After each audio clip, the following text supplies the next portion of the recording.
Tonight is the first game of the 80th World Series.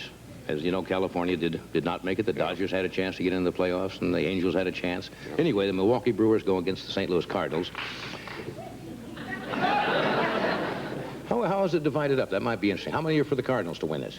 Okay. How many for Milwaukee?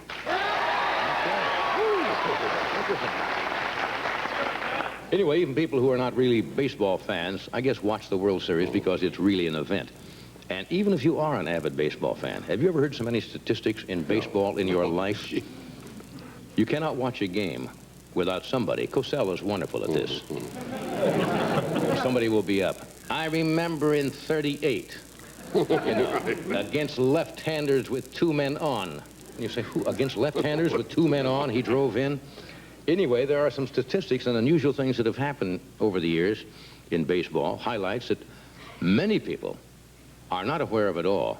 And I had our staff collect some of the, well, they're the lesser-known highlights that have occurred during the 80 years of World Series. And I'll bet you most of you don't know these at all.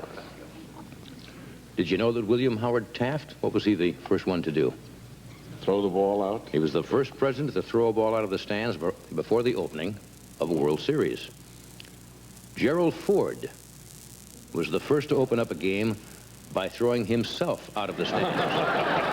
Most people don't know that. I'm over, Betty.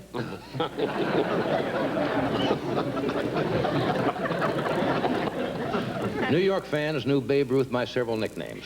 Right. The Babe, the Bambino, the Sultan of Swat. However, he was known by New York Yankees ground crews by another nickname. The tubby fellow who barfs in the outfield. Not in the books.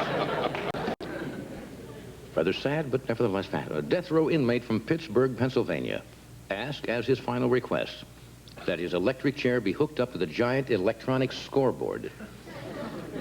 He was electrocuted in the 8th inning when Willie Stargell whacked a grand slam home run. What a way to go, right?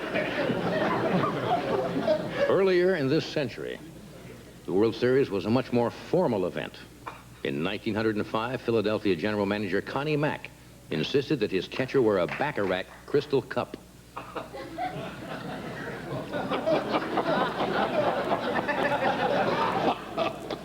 I thought about that one for a long time. Obviously, I did not think about it long enough. In the 1939 World Series, the spitball was outlawed after a Cincinnati Redlegs relief pitcher grossed out the commissioner by soaking the umpire with his specialty pitch, the French knuckleball. Some of these are not as... They're historic. What? They're historic if they're not comic. I don't think I even introduced this as a comic piece of material. Oh, I see. I guess there was no need to.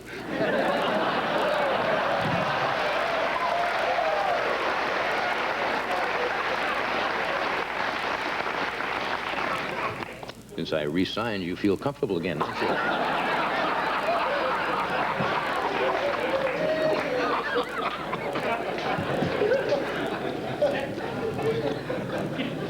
In 1946,